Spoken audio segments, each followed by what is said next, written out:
You know what people always tell me? They say they're not doing anything with their lives, just wasting time every single day. Here's the thing, you're not actually doing nothing. You're not just sitting in an empty room staring at walls. You're engaged with technology constantly, scrolling through content, consuming information, mentally active in ways you dismiss as meaningless. It's not meaningless at all. Your mind is working, you're intellectually stimulated, you're motivated to do things that might not feel productive, but you're doing plenty. The problem is you've labeled it as nothing when it's really something. Let me tell you about my own experience. I was picked on relentlessly when I was younger, especially around my interest in gaming. There was this part of me that learned to suppress excitement because showing enthusiasm got me hurt. When I look at people struggling with deep insecurities, I see this pattern over and over again. Early in their lives, punished for being excited, for being curious, for showing genuine interest in things. That punishment shapes everything that comes after. Here's something most people don't want to hear, makes me uncomfortable to even say out loud. The reality, the deeply unfortunate reality, is that we as human beings are fundamentally driven by pain and insecurity. I was pushed forward by my own wounds and fears. Then I started working on myself through therapy, really digging into my issues, and something unexpected happened. My drive disappeared. All that motivation I'd relied on just evaporated. Someone reached out to me recently with exactly this problem. They'd been doing intensive personal development work, really committing to therapy and shadow work and all the internal exploration that comes with genuine healing. Through this process, they resolved a core wound that had kept them constantly trying to prove themselves to others and to themselves. After healing that wound, their motivation to achieve things just vanished. They felt better emotionally, calmer, more at peace. That hunger to strive and accomplish was completely gone. They'd never had a healthy adult in their life modeling what balanced motivation looks like. Now they were asking how to find new fuel for their ambitions. This was an intellectual question for them. They knew logically that there were worthwhile things to pursue in the world. They just couldn't feel it anymore. They wanted to know how to become sensitive to these new, healthier forms of motivation. My wife suggested I make content about the high achievers I work with, the executives and entrepreneurs I coach. She wanted me to share what separates them from everyone else. I hesitated because honestly, what often separates top performers from regular people is that they were hurt in exactly the right ways. Their trauma created specific drives that propelled them forward relentlessly. Let me share a story about someone I worked with. This person was second generation, meaning their parents had immigrated from a developing nation. The father worked incredibly hard and became extraordinarily successful, going from absolutely nothing to accumulating $32 million over roughly 5 to 30, 5 years of dedicated work, starting from zero and reaching that level of wealth in about 3 decades is remarkable. As this immigrant father climbed the ladder and started networking with other successful people, he entered the world of the elite. He hadn't gone to prestigious universities himself, but suddenly he was having dinner with Harvard and Stanford graduates, people with vacation homes and yachts, people from institutions that carried serious social weight. As he moved into these circles, shifted in his personality, always had narcissistic tendencies or sociopathic traits that just needed the right environment to flourish. Whatever the cause, he became obsessed with status and comparison. He entered this world where children become trophies. Parents constantly measure their kids against each other. The pressure he put on his children became intense and unrelenting. You have to be the best. You have to do everything the right way. This is how successful people operate. We're not going to be mediocre. Passion doesn't matter. Making the world better doesn't matter. You have to be the best, the absolute best. Nothing less is acceptable. This brings up something crucial about trauma.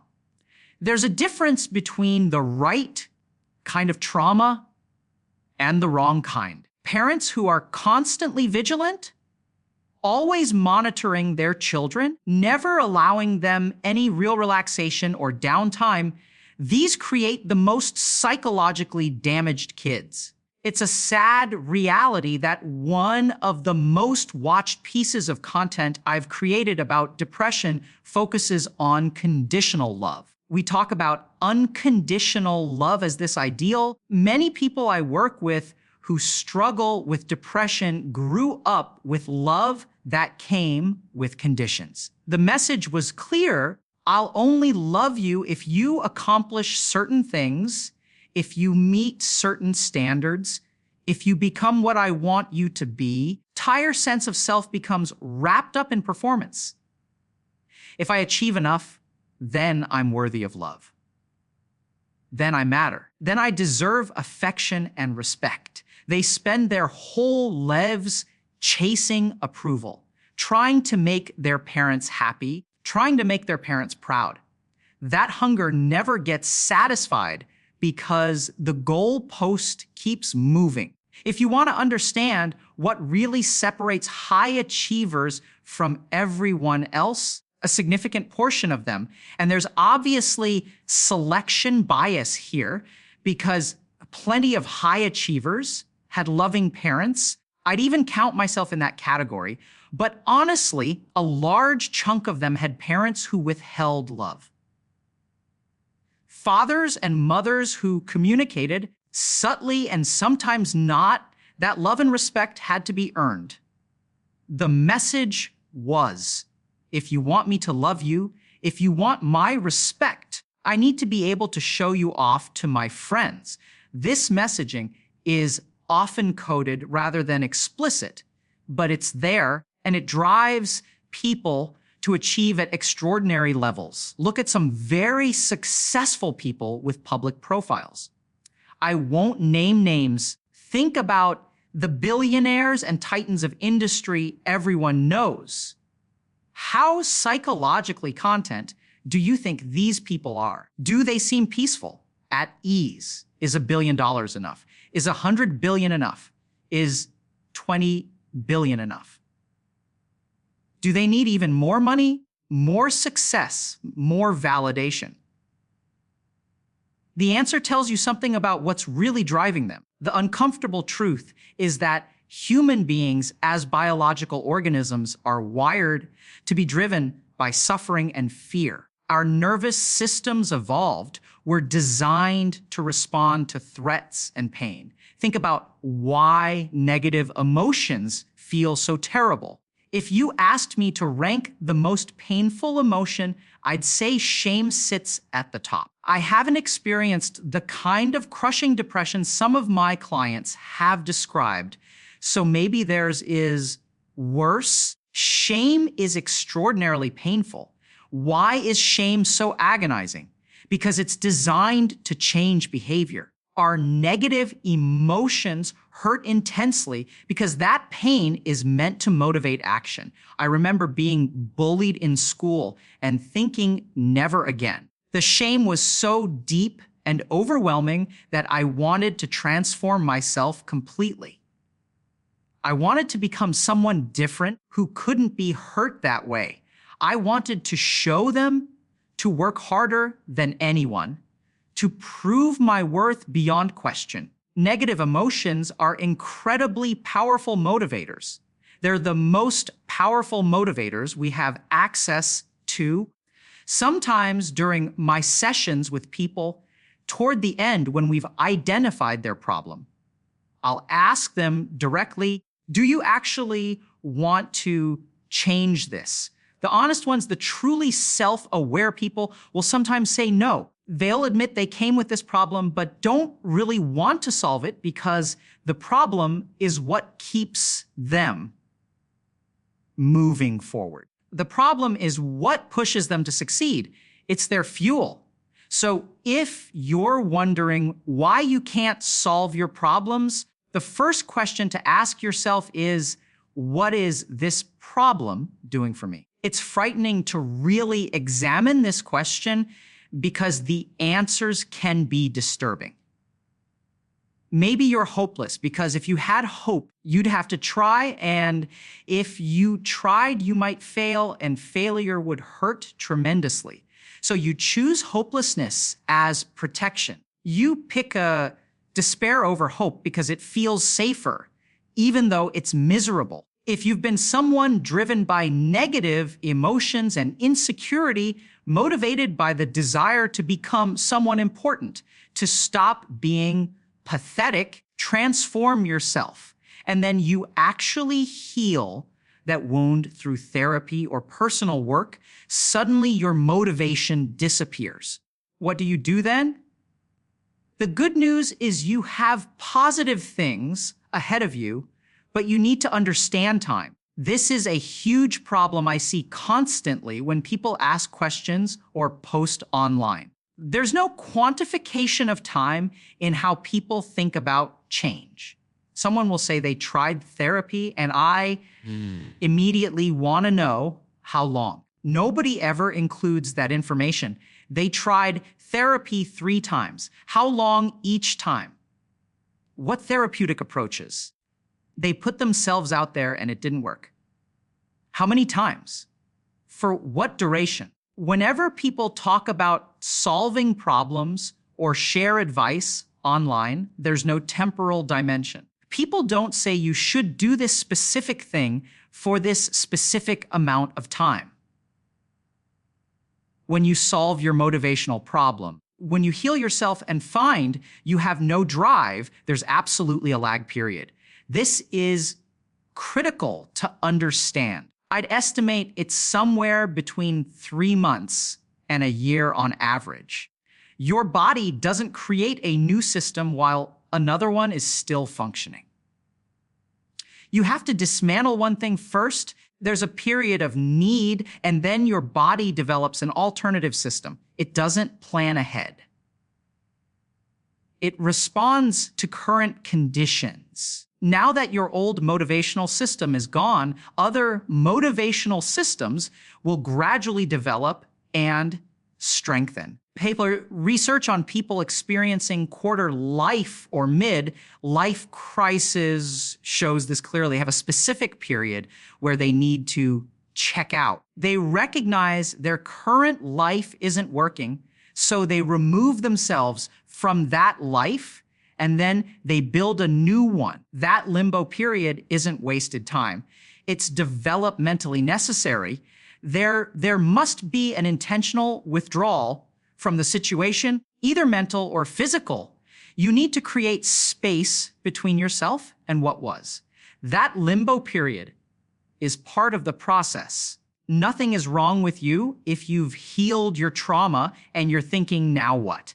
It makes complete sense. For many years, you were motivated by one system, and now that system is gone and you don't know what to do. This is normal. The encouraging part is that other things will start emerging during this time. Your body, your brain, your mind is naturally designed to generate motivation. Look at how hard people have to work to be truly still. I had a conversation with someone who found the thought of being still and relaxing absolutely terrifying. Most human beings struggle tremendously with genuine stillness. People claim they're not doing anything with their lives. They're inactive every day, but that's not accurate. They're not sitting motionless, staring at blank walls. They're engaging with technology constantly, which they categorize as nothing, but it's not nothing. They're intellectually engaged all the time. They're constantly motivated to do things that feel unproductive, but they're still doing plenty. The key understanding here is that positive motivators aren't as evolutionarily powerful as negative ones. Curiosity gets overwhelmed by anxiety every single time. The drive to create gets crushed by shame without fail. You enter this healing period, there will be a sensation of having no motivation. But the creativity is there. The curiosity is there. The joy for life and desire to experience things, it's all there, just subtle. In certain philosophical systems, there's huge emphasis on subtlety. These aren't big motivational sledgehammers. They're not overwhelming forces. They're smaller, quieter motivational currents. But here's the crucial thing. Just because they're smaller doesn't mean they won't provide sufficient motivation. Think of it this way. Shame might give you 100 points of motivation, while creative drive gives you 20 points. Once the 100 is gone, 20 will be enough. Your body will adjust to the 20, and you'll even start working more effectively. Tend to observe is that people who are intensely negatively motivated can work anywhere from 40 to 100 hours per week. And people who are creatively motivated can also work 40 to 100 hours per week. It just takes time to transition. The challenge is that in the process of being motivated by insecurity, we often actively shut down positive motivation. Here's a simple example from my life. I was bullied heavily around gaming. Part of me got punished for showing excitement about it. You'll find with people who have deep insecurities is that early in life, they were punished for showing excitement and curiosity. Nobody cared about what excited them. Nobody valued their curiosity or creativity. It was all about shame and conformity and being what others wanted them to be. When you have a parent worth $32 million telling you that you need to get into an elite university, they don't care if you want to be an artist. That being an artist isn't a real profession that you can paint in your free time, but it's not a career. There's no respect for painters in the real world. That crushes something inside. There's often a second step in therapy that comes up naturally, which is reawakening your positive drives. You have desires inside you that draw you towards certain things. You're curious about specific topics. You want to learn particular things. You want to help people. Compassion emerges as a motivator, which some dismiss as naive or weak. Let me make the world better. What a foolish motivation, right? But over time, these voices grow stronger. They've been drowned out by louder negative signals, but generally speaking, things equalize because your body seeks homeostasis. Caffeine stimulates wakefulness more powerfully than your natural systems. But once you eliminate caffeine, you'll be perfectly awake without any problems. Your body adjusts.